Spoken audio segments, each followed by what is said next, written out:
우리는 흔히 사랑에 빠진다라고 말합니다. 사랑에 빠지는 것은 의지에서 나온 행동이나 의식적인 선택이 아니죠. 그러한 사랑의 신비함 때문에 사랑에 대한 오해가 난무하며 흔히들 그러한 사랑을 운명적 사랑이라고 말하기도 합니다.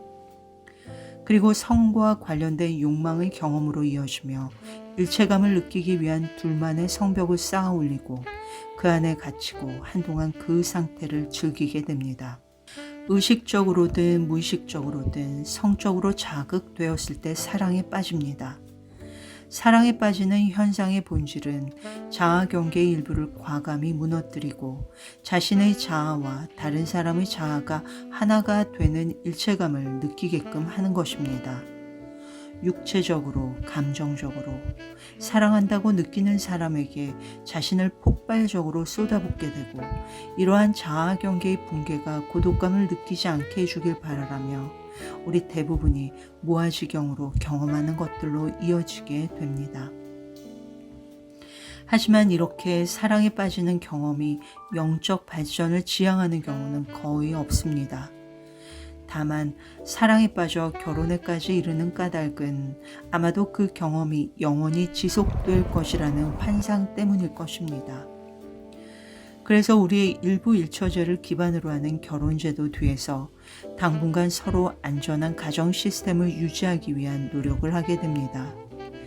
그러나 육체적, 감정적인 것을 넘어서 영적인 성장을 위한 발판으로 결혼 시스템이 양자도약을 하지 못하게 되면 많은 경우 서로를 구속하는 인위적인 틀로서 간신히 명맥을 유지하게 되는 경우가 더 많은 게 우리 현실이기도 합니다. 유전자 키의 59번째 그림자 뒤에는 다른 사람들에 대한 깊은 불신과 관계에 대한 핵심적인 두려움이 숨겨져 있다고 말하고 있습니다. 세상을 외로운 곳으로 만드는 바로 그 그림자입니다.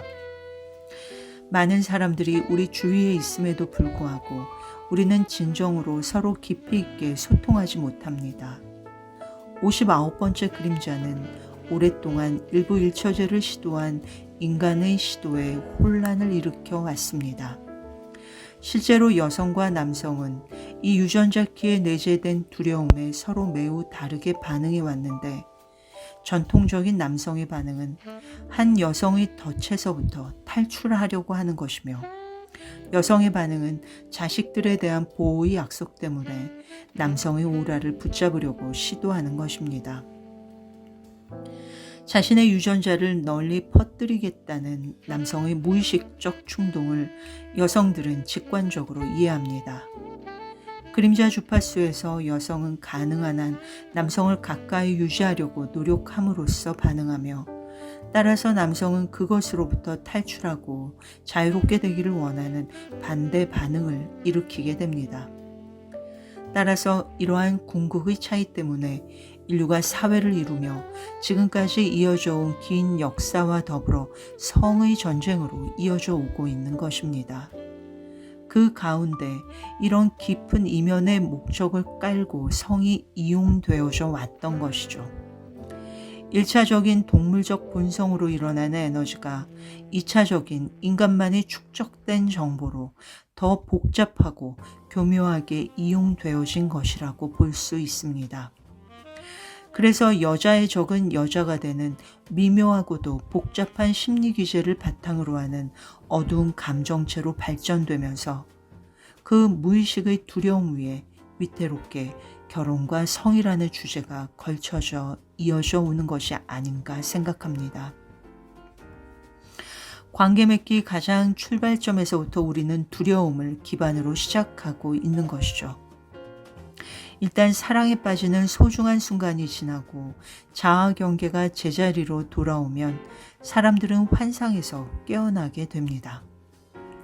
서로가 서로에게 너는 변했다라는 말을 하지만 사실 변한 것이 아니라 원래의 자신의 모습대로 돌아간 것일 뿐이죠. 애써 환상에 맞추려고 했던 모든 에고의 마인드 전략과 계획에서 나오는 노력은 호르몬의 변화와 함께 몸에서 더 이상 짜릿한 전자기적인 반응, 화학적인 반응을 일으키지 않게 됩니다. 그리고 이전의 같은 패턴을 다른 형태의 상대에게서 찾기 위해 헤어지느냐. 이러한 육체적, 감정적, 정신적 단계를 넘어서 참사랑으로 넘어가느냐의 갈림길의 문턱에 서게 됩니다. 그럼 환상이 깨진 일상의 현실 생활이 되어버린 결혼 생활에서 참사랑으로의 연결은 과연 어떻게 가능할까요? 본격적인 결혼 생활이 참된 의미를 찾게 되는 것은 내가 그동안 보지 못했던 나의 무의식에 숨겨진 그림자들이 드러나게 하는 역할로서 배우자라는 파트너가 굉장히 중요한 역할을 한다는 것을 깊이 깨닫게 될 때 비로소 시작될 수 있습니다.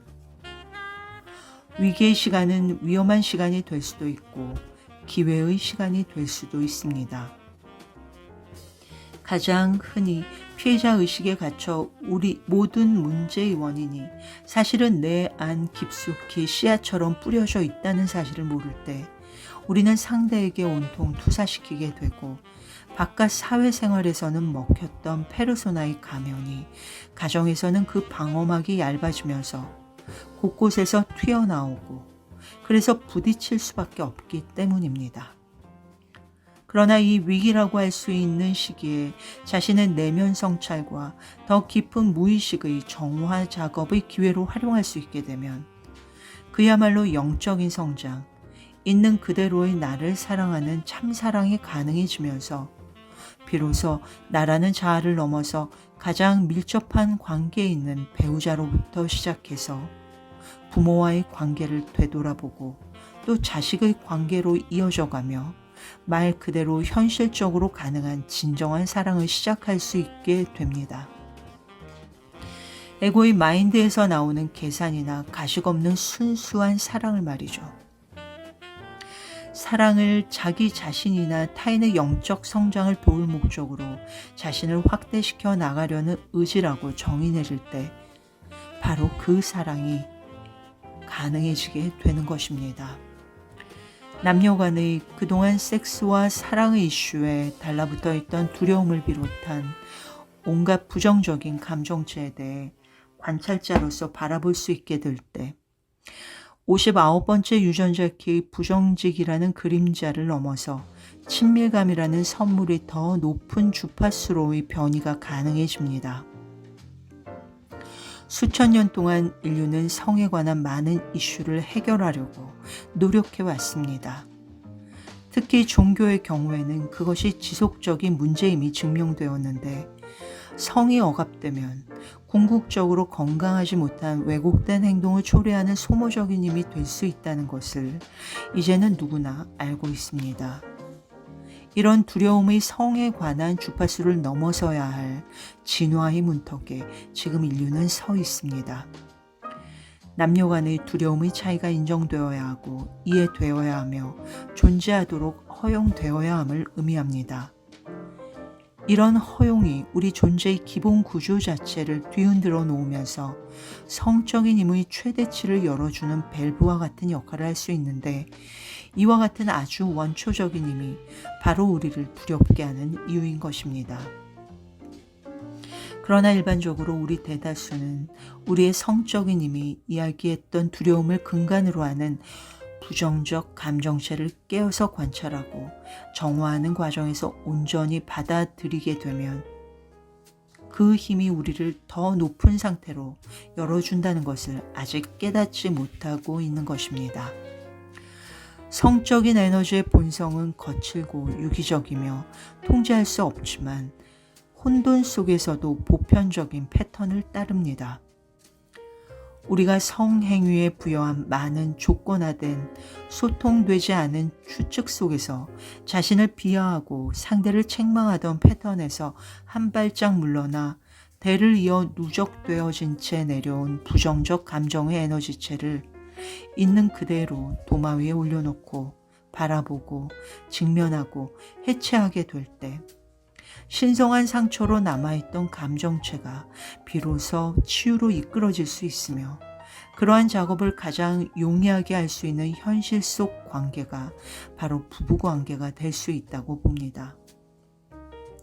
그리고 이러한 관계 맺기의 주기 안에서 그 역할을 다했을 때 비로소 다음 주기의 단계에서 일어나는 사회적 관계 맺기는 훨씬 더 수월해지며 진정성 있는 관계로 발전시켜 나갈 수 있게 되죠. 진정성 있는 참된 공존이 가능한 관계 맺기로 넘어가느냐, 분리 환상에서 파생된 이기적으로 고립된 관계 맺기로 인류 공멸의 수순으로 이어지느냐.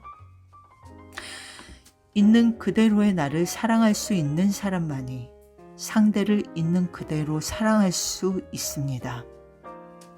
가슴이 열려 진정한 친밀감이 생긴 두 사람은 하나의 인식 안에서 서로 새롭게 만나게 됩니다.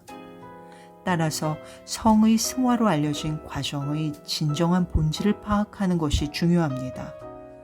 그것은 더 높은 출현이 감지되기 전에 혼란이 경험되어야 하는 엄청나게 충격적인 과정이죠.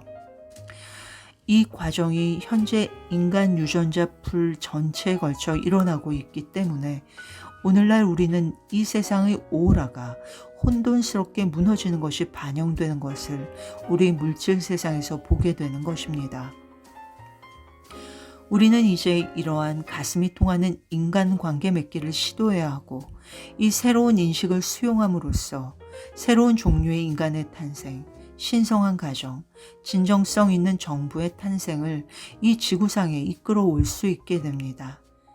이것이 우리의 지금 인류가 진화시켜야 할 과제이죠. 가만히 지금 우리 모두 각자 안으로 들어가 물어봅시다. 나는 정말 있는 그대로의 나를 진정으로 사랑하고 있는가? 이것이 되지 않으면 그 어떠한 진정성 있는 관계 맺기는 이루어질 수 없습니다. 내 안의 영혼과 나라고 생각하는 지금 나가 비로소 만날 수 있을 때 다른 영혼과의 만남이 가능해지기 때문입니다. Alone together. 진정으로 홀로 설 수 있는 사람들만이 진정으로 함께 나란히 길을 갈 수 있습니다.